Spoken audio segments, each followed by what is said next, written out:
Hello everyone, welcome back to my channel. दोस्तों, प्रस्तुत है आज की ब्रेकिंग न्यूज़। अधूरी गोपनीय आख्या व डीपीसी ने छीने सपने। परिषदीय स्कूलों में जनपदीय खेल 27 अक्टूबर से। सरकारी प्राथमिक स्कूल में सीटें फुल, नो एडमिशन का बोर्ड। उप निरीक्षक चयनित कांस्टेबलों को ट्रेनिंग में अवकाश वेतन। 25 पीसीएस अफसरों के आईएएस संवर्ग में प्रमोशन। छात्रवृत्ति पाने के लिए सरकार ने दिया एक और मौका। एडेड माध्यमिक कॉलेजों में लिपिकों के चयन का रास्ता साफ। प्रदेश के इन जिलों में 3 दिनों तक हो सकती है भारी बारिश। आइए देखते हैं दोस्तों खबरें विस्तार से। जी हाँ दोस्तों, आप देख पा रहे हैं खबरें विस्तार से किंग्समैन यह यूट्यूब चैनल पर। नौकरी में आए तो सोचा था कि समय समय पर पदोन्नति पाकर आगे बढ़ेंगे, लेकिन राजकीय इंटर कॉलेजों जीआईसी के तमाम सहायक अध्यापकों व प्रवक्ताओं की किस्मत ऐसी नहीं थी। उत्तर प्रदेश माध्यमिक शिक्षा विभाग की गोपनीय आख्या और उत्तर प्रदेश लोक सेवा आयोग की डीपीसी विभागीय पदोन्नत कमेटी में कई शिक्षक ऐसे फंसे हैं कि आज भी वहीं के वहीं हैं। समय समय पर पदोन्नति मिले तो जीआईसी में सहायक अध्यापक पद पर नियुक्त शिक्षक राजपत्रित गजटेड तक पद तक पहुंच जाते हैं। गोपनीय आख्या और डीपीसी की प्रक्रिया समय पर पूरी न होने से राजकीय इंटर कॉलेज के कई सहायक अध्यापक प्रभावित और पीड़ित हैं। इन्हीं में जीआईसी प्रयागराज में सहायक अध्यापक रामेश्वर प्रसाद पांडे भी हैं। वह 1991 में चयनित हुए। इस तरह 30 साल सेवा इनकी हो रही है, लेकिन आज भी सहायक अध्यापक ही हैं। इनके जैसे कई शिक्षक प्रभावित हैं। ऐसा नहीं है कि पदोन्नति दिए जाने की प्रक्रिया चलती नहीं, चलती तो है, लेकिन कभी अधूरी आख्या तो कभी लोक सेवा आयोग में डीपीसी में माध्यमिक शिक्षा के अधिकारियों के न पहुंचने से अटक जाती है। अब राजकीय शिक्षक संघ पांडे गुट के महामंत्री बन चुके रामेश्वर प्रसाद पांडे ढिलाई का उदाहरण बताते हैं। 10 विषय के 794 सहायक अध्यापकों को पदोन्नति के लिए माध्यमिक शिक्षा विभाग राजकीय ने फरवरी 2021 में लोक सेवा आयोग को प्रमोशन सूची के साथ गोपनीय आख्या भेजी। आयोग ने आपत्ति लगाकर संशोधित सूची भेजने को कहा। इसका जवाब माध्यमिक शिक्षा विभाग ने जून में दिया। इसके बाद आयोग ने 29 जुलाई को डीपीसी करने की तिथि तय की, लेकिन माध्यमिक शिक्षा निदेशक के न आने से नहीं हो सकी। फिर अगस्त में तिथि तय हुई तो निदेशक ने विधानसभा सत्र चलने के कारण आने में असमर्थता जता दी। इस पर लखनऊ में कार्यरत राजकीय शिक्षक संघ की अध्यक्ष छाया शुक्ला ने शिक्षा मंत्री को वस्तु स्थिति से अवगत कराया। तब उनकी अनुमति से निदेशक आए। इसमें गोपनीय आख्या अधूरी होने को लेकर डीपीसी कमेटी के चेयरमैन ने आपत्ति जताकर 15 दिन में इसे पूरी कराकर भेजने का समय दिया, जो पूरी नहीं हुई। लोक सेवा आयोग ने निदेशालय को भेजा पत्र। लोक सेवा आयोग के संयुक्त सचिव ओम प्रकाश मिश्र ने 18 अगस्त 2021 को अपर शिक्षा निदेशक माध्यमिक नियुक्ति अनुभाग 2 को पत्र लिखा कि प्रवक्ता संवर्ग पुरुष में पदोन्नति के लिए 17 अगस्त की चयन समिति की बैठक में गोपनीय आख्या अधूरी थी, इसे शीघ्र पूरा कराकर भेजें। अब आयोग ने शिक्षा निदेशालय को पत्र लिखा कि 7 अक्टूबर को आयोग मुख्यालय में प्रोन्नति चयन समिति की बैठक होगी। कहा कि गोपनीय आख्या पूरी कर अभी तक अभिलेख नहीं मिला है, इसे 5 अक्टूबर तक अवश्य भेजें। गोरखपुर बेसिक शिक्षा परिषद के स्कूलों में शैक्षिक सत्र 2021-22 में जनपद स्तरीय खेलकूद की गतिविधियों को संचालित करने की तिथि तय हो चुकी है। जनपद स्तरीय आयोजन 27 अक्टूबर से शुरू होंगे। निर्धारित कार्यक्रम के तहत पहले ब्लॉक स्तरीय फिर जनपद स्तरीय प्रतियोगिताओं का आयोजन होगा।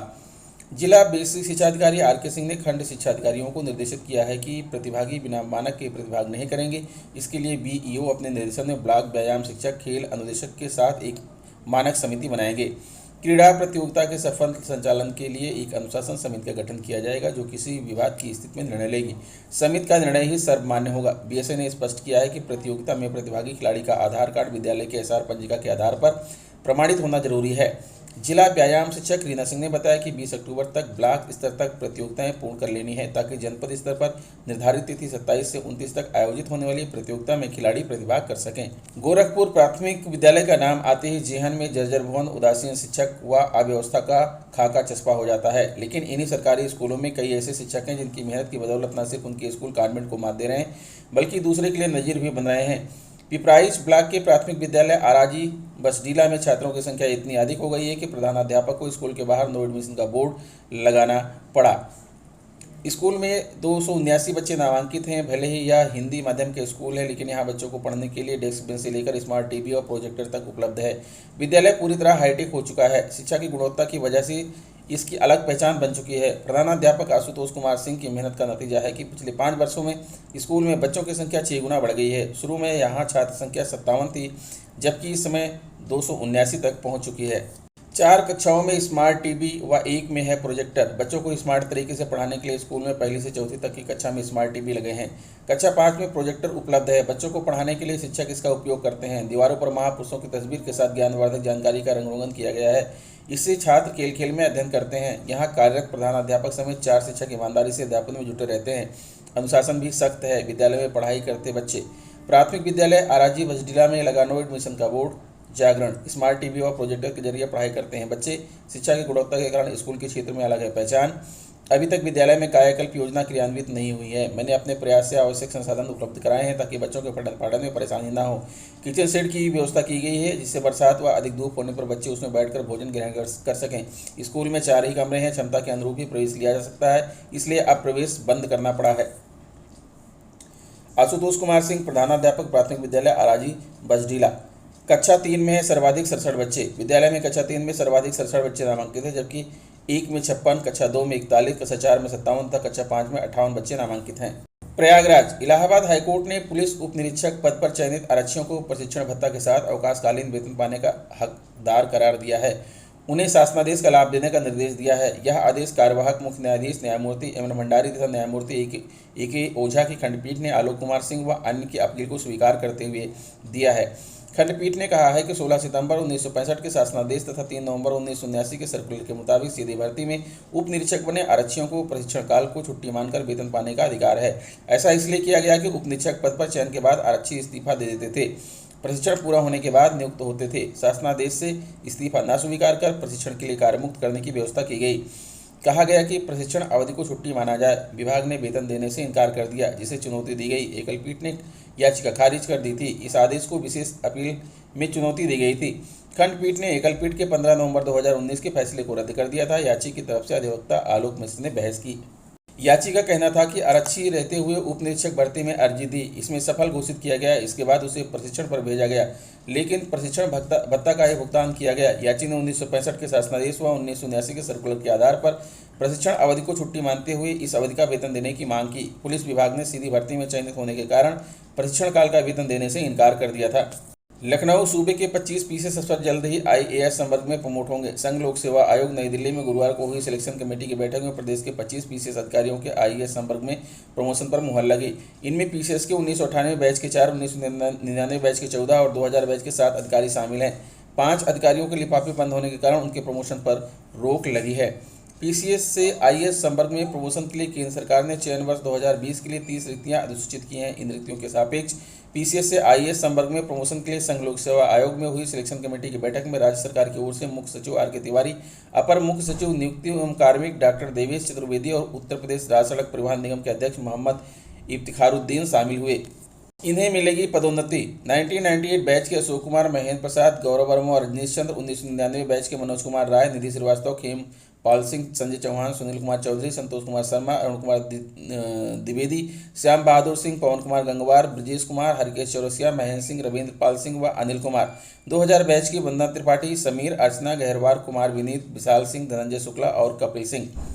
लखनऊ।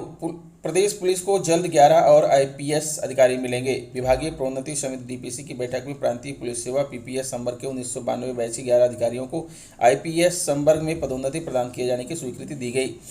दिल्ली में गुरुवार को संघ लोक सेवा आयोग में हुई डीपीसी में मुख्य सचिव राजेंद्र कुमार तिवारी, अपर मुख्य सचिव गृह अवनीश कुमार अवस्थी व एडीजी कार्मिक राजकुमार भी मौजूद रहे। पीपीएस से आईपीएस बने 11 अधिकारियों का पदोन्नति आदेश जल्द जारी होगा। 1992 बैच के पीपीएस अधिकारी राजेश द्विवेदी, राजेश कुमार श्रीवास्तव, जय प्रकाश सिंह, दिनेश त्रिपाठी, त्रिभुवन सिंह, शशिकांत, रामसेवक गौतम, अजित कुमार सिन्हा, अवधेश सिंह, पंकज कुमार पांडे व डॉक्टर श्री प्रकाश द्विवेदी को पदोन्नति प्रदान किए जाने की स्वीकृति प्रदान की गई है। बैठक में 1989 बैच के पीपीएस अधिकारी अमित मिश्र का लिफाफा बंद रहा। पूर्व में भी 2 बार उनका लिफाफा बंद ही रह गया था। मैनपुरी में तैनाती के दौरान अमित मिश्र के विरुद्ध एक मामले में जांच चल रही है, जिसके चलते उनके नाम पर विचार नहीं किया गया।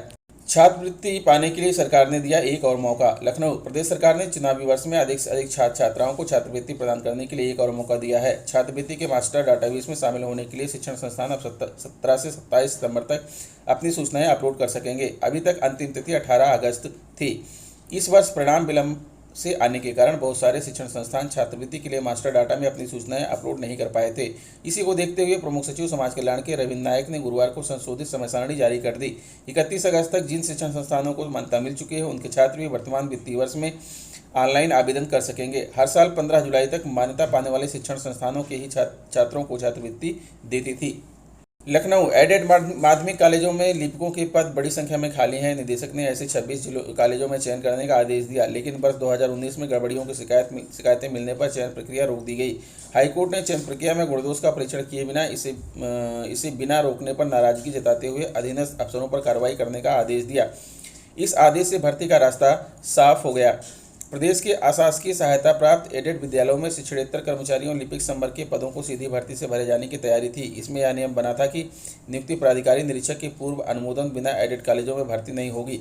जिला विद्यालय निरीक्षक सभी रिक्त पदों की संख्या शिक्षा निदेशक माध्यमिक को उपलब्ध कराएंगे। साथ ही संस्था में छात्र संख्या बताते हुए उसका औचित्य भी समझाएंगे। अनुमति मिलने पर पद भरे जाएंगे। निदेशालय स्तर से कॉलेजों को कनिष्ठ सहायक के पद सीधी भर्ती से भरने की अनुमति दी गई थी। उसी बीच चयन प्रक्रिया में अनियमितता की शिकायतें मिलने पर 23 जून 2019 को सभी जेडी व DIOS को पत्र भेजकर चयन प्रक्रिया रोक दी गई थी। इसी क्रम में अक्टूबर 2019 को शिक्षा निदेशक माध्यमिक ने 26 कॉलेजों में शिक्षणेतर कर्मियों के चयन की अनुमति दी थी। कुछ दिन बाद निदेशक की ओर से इस प्रक्रिया को रोककर पारदर्शी चयन करने के लिए नियमावली बनाने का निर्देश दिया गया, जो अब तक विभाग में विचाराधीन है। चयन प्रक्रिया रोके जाने से खफा कॉलेज संचालकों ने हाईकोर्ट में चुनौती दी थी। मौसम विभाग का कहना है कि नीचे दिए जा रहे जिलों में अगले 3 दिन भारी बारिश की संभावना है। इन जनपदों में करीब 10 जिलों में 80 किलोमीटर प्रति घंटे की रफ्तार से हवाएं चल सकती हैं। साथ ही आकाशीय बिजली के साथ जोरदार बारिश होने की प्रबल संभावना है। यहाँ रेड अलर्ट जारी हुआ, वहीं 26 जिलों में येलो अलर्ट भी जारी किया गया है। इन जिलों के लिए येलो अलर्ट जिन जिलों के लिए येलो अलर्ट जारी हुआ है उनमें है बाराबंकी, लखनऊ, गाजियाबाद, अयोध्या, सुल्तानपुर, मथुरा, सीतापुर, संभलपुर, मुरादाबाद, शामली, बुलंदशहर, बिजनौर, सहारनपुर, अमरोहा, मुजफ्फरनगर, शाहजहांपुर, बागपत, हापुड़, मेरठ, इटावा, हमीरपुर, बलिया, जालौन, औरैया, ललितपुर व फर्रुखाबाद शामिल हैं। इन जिलों के लिए रेड अलर्ट जारी कानपुर नगर, कन्नौज, गौतम बुद्ध नगर, फतेहपुर, कानपुर देहात, हरदोई, उन्नाव, अलीगढ़ व बांदा जैसे जिलों में रेड अलर्ट जारी हुआ है। तो दोस्तों ये रहा आज का ब्रेकिंग न्यूज़। आशा करता हूँ वीडियो आपको अच्छी लगी होगी। अगर वीडियो अच्छी लगी है तो प्लीज़ मेरे चैनल को सब्सक्राइब कर लीजिए, बेल आइकन को प्रेस कर दीजिए। मिलते हैं आपसे नेक्स्ट वीडियो में कुछ नई जानकारी लेकर, तब तक के लिए नमस्कार।